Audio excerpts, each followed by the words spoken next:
Shelter can be hard to find. A place can become our home for reasons we do not understand. We build the memories that turn into what we are, then what we were as we look back. We live in the light that comes to us.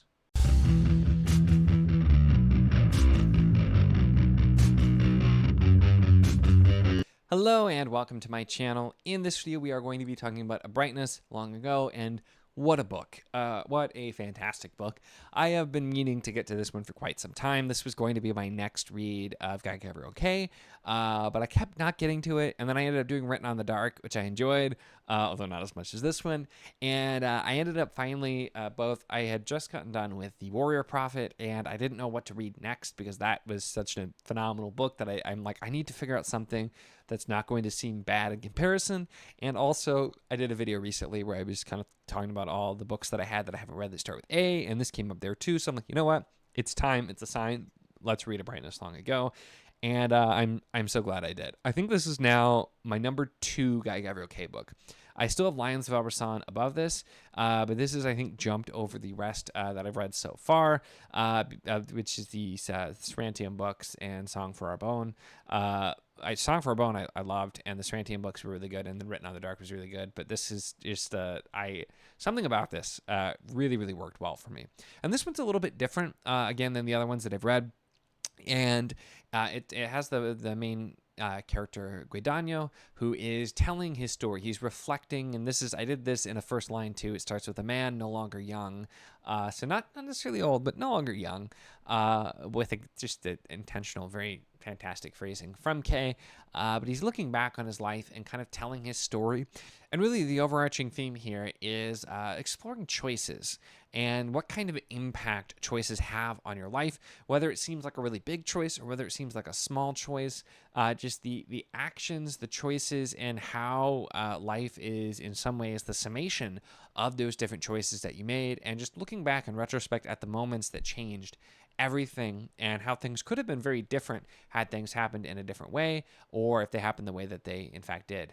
Kay does this through both the narrative as it's happening, but there's a lot of moments of like introspection from the character Guadagno who's narrating, and when he goes through and just, muses on the ideas of what happened, how things could have been different, or has these things, and it just works really, really well. It reminded me a little bit of some of the things that were done in Written on the Dark, his newest book, although there it was more author inserty, which seemed intentional, but here it is very much woven, I feel like, into the narrative, which makes it even stronger in the way it's done. But Kay has a tendency to do these little snippets where you just find out more about a character after either they die, or if they're just going to be done on the screen, or they're just like the tiniest character. These little bits where we just continue with their kind of POV for just a moment as we're going through that type of thing as well. And so we still have a lot of that, but the general exploration of the theme, I think, it worked really well. And this kind of being a memoir, this person is recounting their life, I think worked exceptionally well for this in particular. So I am going to end up talking some spoilers because I want to talk about some of the characters a little bit more specifically as well, and get into a little things. So I'll have a timestamp you can skip past if you do want to, but when we get back to final thoughts and talking about this as well, but we'll jump in a little bit more there. So, talking about Guadagno first, or Guadagno, the main character. As a side note, I tried an immersion reading this because that was recommended to me. So I did immersion and then some audio only and some just physical only.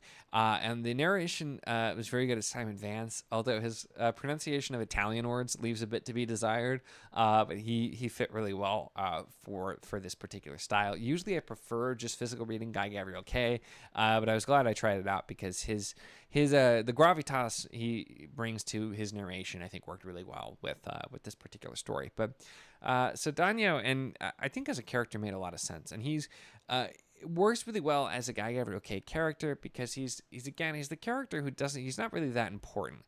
He's the son of a tailor, but he went to this really impressive school, and so he's really well educated. But he's there, and he's just kind of happens to be around events, is the way that it kind of happens with his life. And starting with at the castle with Umberto, the Beast, which was quite the opening to have that go on, where he allows Adria, who we'll talk about, to go in and assassinate him, even though he recognizes her and knows that something must be going on there.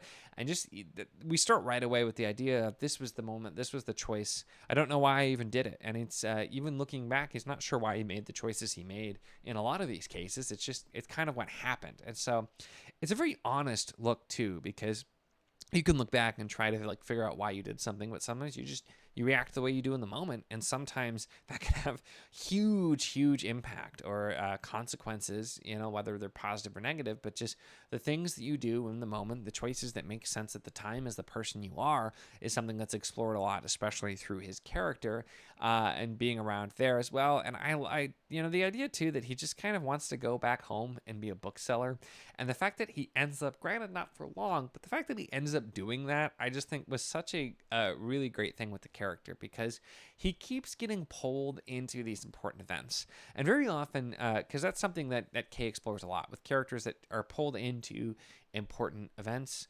whether or not they necessarily want to. And, reminded me in the Sarantian books, the Sarantian Mosaic, with the main character there who's just pulled into these big things and just kind of wants to do his art. But he kind of like, I feel like enjoys more being in a lot of those events in comparison to Danyo. So not only does he end up involved with Adria, but also, ends up involved with Falco di Corsi and with Teobaldo Monticolo. I'm probably not pronouncing things the best myself either, which is bad because I'm somewhat Italian. But so his potential involvement there, and just with others, and just being pulled into these things. The setup too of the rivalry between Falco and Teobaldo as well, and the idea too that neither one of them are like super important as rulers. They both are more so they're mercenary captains. And that's how they make their money, and they're known as great captains, but they're not actually like the really important people as well. They're city states that I have are kind of small. That also reminded me a little bit of some parallels to Lions of Al-Rasan, where we have two people on different sides, although that was done in an entirely different way. But just sort of that setup you have there, but just Danyo getting pulled into all of these different things and then still going back home to be a bookseller, albeit not for long, I thought was just great. And I don't know, I feel like a lot of people can probably relate to just kind of feeling like that's the dream, to just, go off somewhere, sell books. And so I really enjoyed the look at there. And then branching off, because there's a lot of characters to talk about, but with Adria I want to talk about, because not only was her death it was so beautiful the way that was written, but it was also just very sad. It was such a fitting end for the character in a lot of ways. And the writing around there was some of the best just around that time. It was just so good. But that character with really exploring, and I feel like he's explored and has had a lot of really good female characters in a lot of his books as well. But here, the very much his strength and is just exploring her, and she's a woman who she's aware of what her choices and her options are in this world, and she's just decided that she's not content with them, and she kind of is accepting that eventually she's not going to really be able to continue on the way that she is, but she's taking advantage of trying to just live and make her own choices and not fall into one of the accepted boxes for her, and just knowing she'll probably end up in a retreat, and that's brought up so many times, ending up in a religious retreat, but she's going to live as much as she can in the meantime. And just her desire to do things, we see her immediately as an assassin. We see her very strong-willed, and kind of her interactions with Guidagno as well. I felt like I'm not much of a romance fan in books or fan of sexual content. There's a little bit of both here, but their relationship as well, with it being sort of so brief but so believable to me as well, I think was handled so well. And just her death and the way it impacts him, where even though they didn't really have each other for very long, and there's some great lines too about not knowing it's going to be the last time you see somebody, and just like some of those feelings around being absolutely enthralled with this person and then having them be taken away so soon. And it's what makes it so heartbreaking but so beautiful, the way the writing is done around that. But her going out with a sword in her hand, and how as a character how happy that probably would have made her to know that that's how she went out, and not not giving in, but really living and, still doing her own thing. I just thought was handled so well. The Falco and Teobaldo too, their rivalry I think was handled well with those two. They both kind of had their own distinct personalities as well, but also their story did not at all go the way that I really expected there as well. So that's kind of what the thing that Kay likes to explore, a lot of similar themes, a lot of character archetypes, and things like that as well. And so it's where I don't think he's an author that would probably be good to like binge all of his books at once. It's good to mix them up because he does a lot of the same things, but he does have a lot of differences and does not always go the way you expect either. And so I liked kind of where that went. The Doctor, Yelena as well, I think it was another one where a Kindath Doctor, definitely not the first time that we've seen that. Again, another tie-in kind of to Lions of Arbor, but was another character that was just a bit different and handled a little differently. And she's dealing kind of as well with the different choices, the choices she's making, and seeing her interactions with Adria, and then later with I keep forgetting his name. I have to look.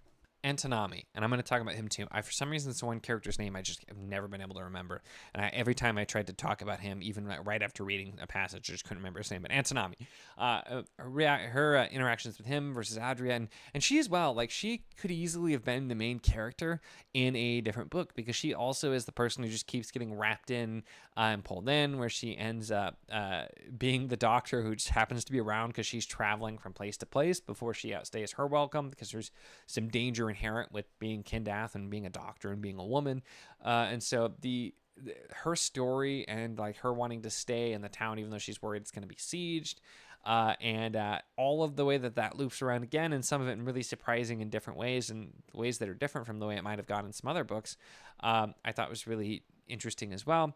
And the big thing too is her role in changing Antonami, and that was the most surprising character for me as well. So I want to take a moment to talk about him. But Antonami, who is, it just seems like he's an idiot and a buffoon, thinks he's so smart and important because he's the youngest son of a very important banker. But it's just kind of like his father and his older brother, who will be the heir, just kind of want him out of the way, not spending too much of their money, but enough. They give him enough money to spend just so he'll go. And he's dumb. He doesn't really care about anything. He thinks he's smart with horses and women, not really with either. But then his interactions with Yelena just kind of change him. And after almost dying and still kind of thinking not much about that, but it's just his interactions with her change him, and he actually starts trying to pay attention. And he still makes mistakes, and he still is who he is as a core of a person, but actually trying and realizing that he does want to be more, and he doesn't just want to be this fop just getting by doing nothing. And that was the thing too. It's still not like a favorite character, but I loved his arc, and it wasn't like it was sudden changes either. It was this incremental, like, you know what, maybe I should take an interest in the things that my father does and where the money comes from. Maybe I should take an interest here, and you start to see just he has some awareness, and he's still not like the best guy, but that was such an interesting intertwining with their characters as well, and the way that they both are change and grow as we go through there, and their kind of relationship I thought was really fascinating also. So some of the characters that I quite enjoyed. The ending of it too as well were like, kind of the reveal and some of the lines as well with Danyo, who's now he's on his second wife, and all of this happens after the actual story, but talked about how, he ended up, even though both were arranged marriages, he really ended up, his first wife and him ended up loving each other and had a daughter whom he loved, and second wife not so much. She isn't happy to be married to him. And there's a line too that he lives his life without love. And many people do. Not all people do get to live with love, and just the idea of looking back, reminiscing about the time when he was young and his, brief but powerful and lasting feelings of love for Adria as well. And just kind of that time in his life where things were changing and things were in flux. And it's that sort of, the nostalgia and the reminiscence of looking back at a time where things were simpler in some ways, but also there was more happening. And now he's a bit older, and he's still hopeful that maybe he'll have exciting experiences. Maybe he'll have love again, and just wrapping up this story in just such a fantastic way. Guy Gavriel K has just yet to let me down. Even my least favorite Guy Gavriel K book, I still thought was very good. And so maybe it'll be when I finally get to the trilogy. That I don't think is going to probably be as much for me, but all of the stuff I've read so far has just been really, really good. And Guy Gavriel K has a way of just really exploring themes and ideas and in with his characters and with the world. And this one I didn't specifically mention, but it's sort of like Renaissance Italy is the setting that it's really in. But just there's so much to talk about with these characters, and ultimately it's beautiful. There's so many beautiful passages in here. Guy Gavriel K is a phenomenal writer, and it's just has so many of these. In every book I've read, he'll have beautiful passages. These just really fantastic things that when they're said in a very poetic way. And this was just a phenomenal time. I highly recommend this to if you've not read this one and you're a K fan. This is definitely, like I said, up there with my favorites. And so I just, yeah. As always, I can't wait to read more K. I'm happy that I have so much more to get to, but this was just a very fantastic experience, and I really, really loved this one.